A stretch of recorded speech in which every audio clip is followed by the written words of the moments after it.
Hi everyone, welcome to my brand new video series on Excel and its integration with Copilot.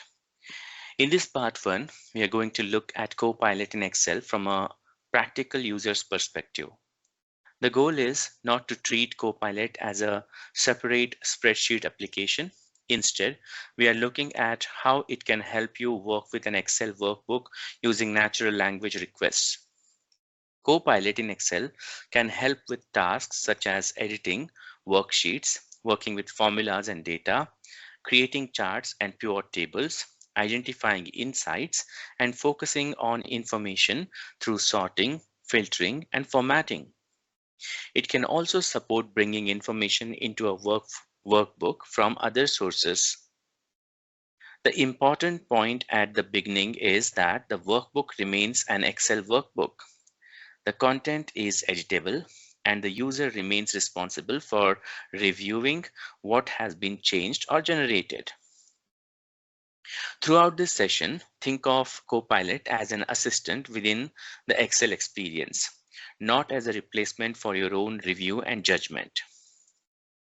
We will start with the basic capabilities, then look at how to open Copilot, the 3 documented modes, the practical workflow from a request to a workbook result, and several useful scenarios. We will finish with platform differences and a simple set of habits you can apply when using Copilot in Excel. Now that we have the overall picture, let us make the capability set more concrete. Microsoft groups Copilot in Excel around several practical types of work. First, Copilot can help edit worksheets. That includes working with worksheets, cell values and ranges, formatting, data validation, borders, styles, and workbook layout. It can also generate data and formulas and perform calculations based on your request. Another important area is visualization. Copilot can help create and edit charts, pivot tables, and shapes, including dashboards, planning tools, and templates. It can also help you ask questions about workbook data and surface insights as charts, pivot tables, summaries, trends, or outliers. You can also use Copilot to highlight, sort, and filter data so that you can focus on the information that matters. Microsoft also supports ways to use web and internal sources and to import information from other Excel workbooks. The key takeaway is that these are categories of supported work, not a promise that every task is available in every situation. The exact experience depends on the supported Excel environment, mode, licensing, and organizational availability. Let's start with the first practical step, opening Copilot in Excel. Look at the lower right corner of the Excel window. The Copilot icon is located there. This is the entry point we use to open the Copilot experience. So, when you are working in Excel and want to start using Copilot, move to that lower right area and select the Copilot icon. The important thing to notice here is the location of the icon and the action we take. Select it to open Copilot. As you follow along, remember that the surrounding Excel interface can look different depending on the platform you're using. The important part of this demonstration is the Copilot entry point itself, not every other element around it. Once Copilot opens, we can decide how we want it to work with the workbook. In the next step, we will look at the 3 documented modes: allow editing, plan, and chat only. Once Copilot is open, Microsoft currently documents 3 modes in Excel: allow editing, plan, and chat only. Understanding this distinction is useful because the modes define how you want to work with Copilot. Allow editing is the mode in which Copilot can edit the workbook directly based on your requests.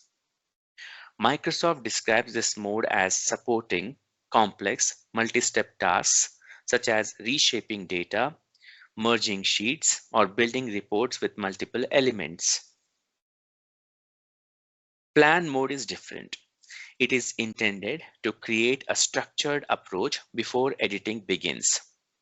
The emphasis is on developing a plan that you can review before the workbook is changed. Chat only keeps the interaction within the chat.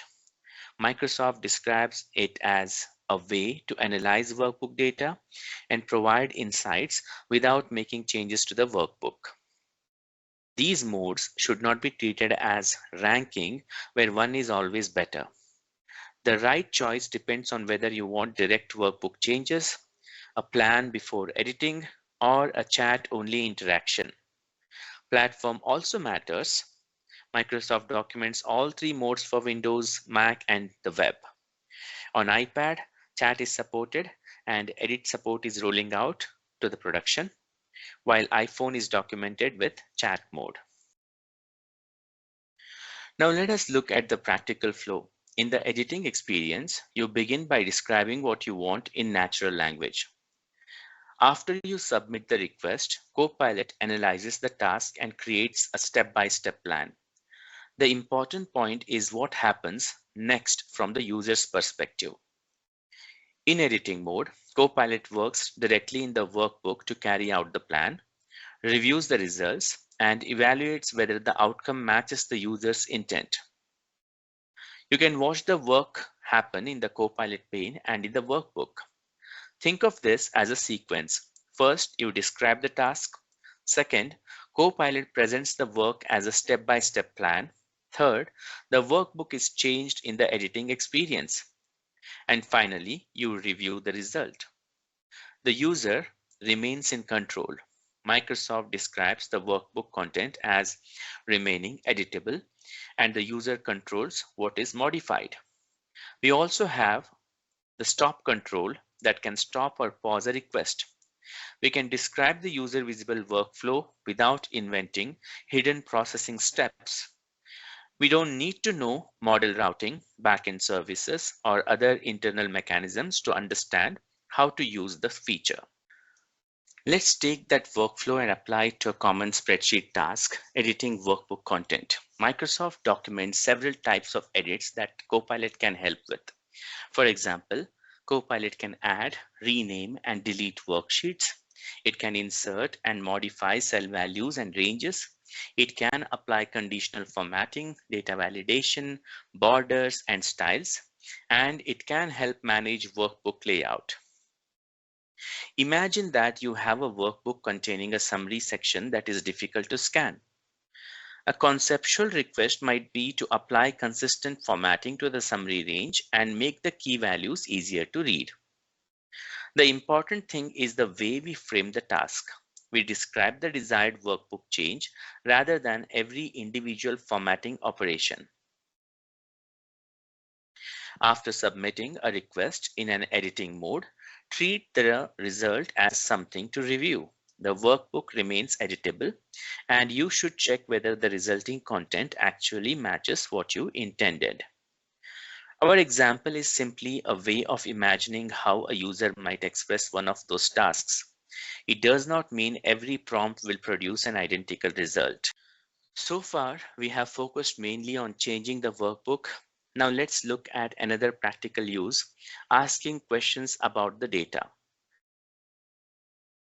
Microsoft documents that you can ask Copilot questions about workbook data and receive insights in forms such as charts, pivot tables, summaries, trends, or outliers. This changes the interaction from simply editing cells to investigating what the data may show. A useful example is a question such as, which region had the highest and lowest sales? The value of the question like this is that it tells Copilot what you are trying to learn from the workbook. You can then review the insight that is presented. The important word here is review. AI-generated content should be reviewed and verified, and if needed, edited. Encourage people to ask focused questions that relate to the data they actually have. Then look at the return chart, summary, pivot table, trend, or outliers and compare it with the underlying workbook. The user remains responsible for understanding the business context and deciding whether the result is appropriate.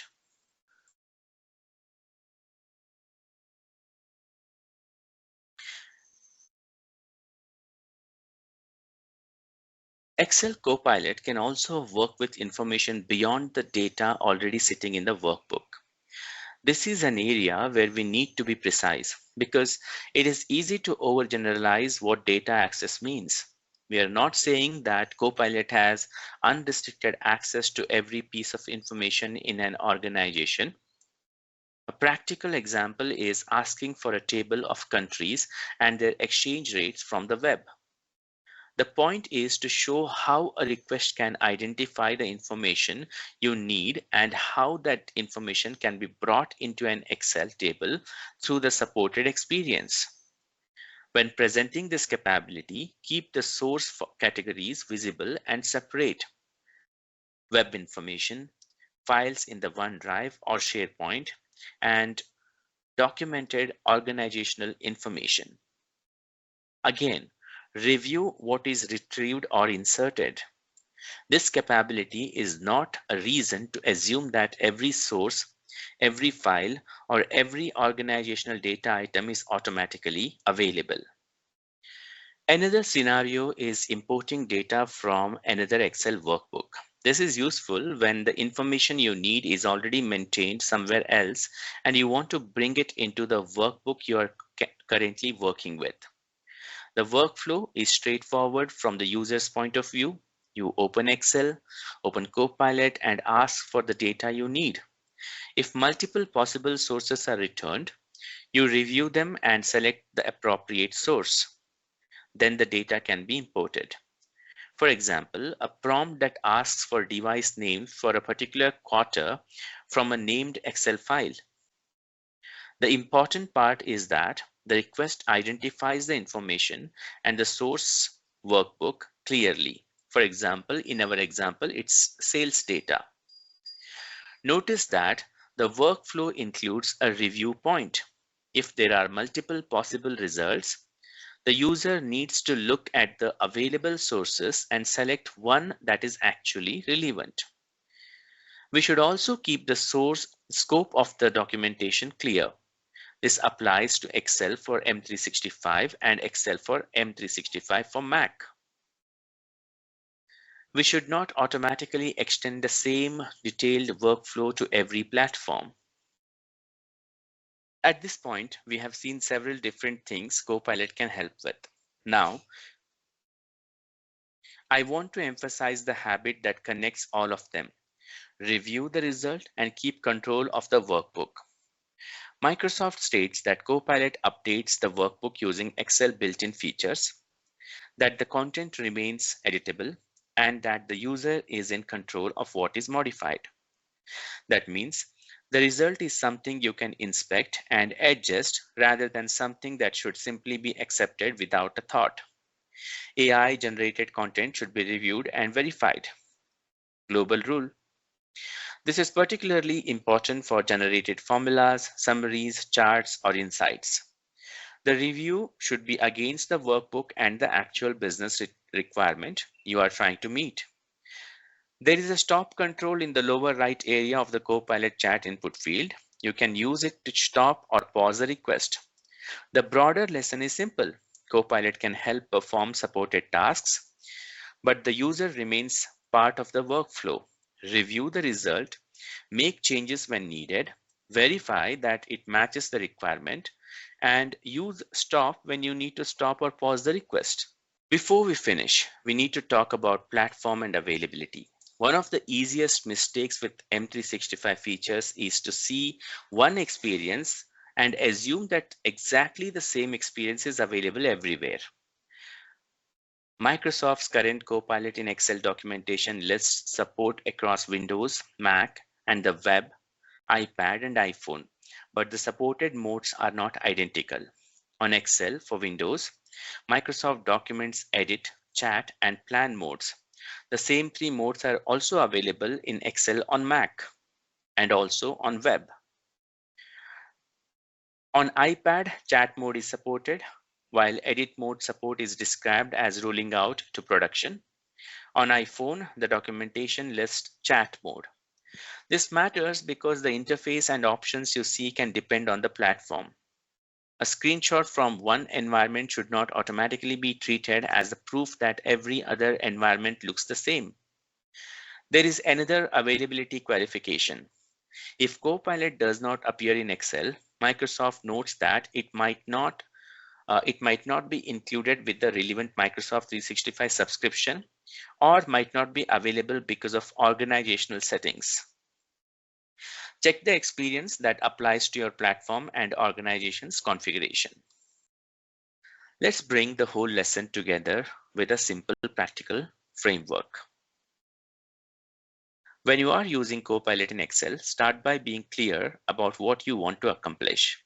First, ask clearly, describe the workbook task, question, or information you need in natural language. Second, choose the appropriate documented mode. If you need Copilot to work directly in the workbook, allow editing is the relevant mode. If you want a structured approach before editing, plan is available where supported. If you want the interaction to remain in chat, use the chat-only mode. Third, inspect the result. Look at the workbook changes, chart, pivot table, summary, imported information, or other results that the experience provides. Fourth, review and verify. Compare the results with the workbook and with the business requirement you are actually trying to satisfy.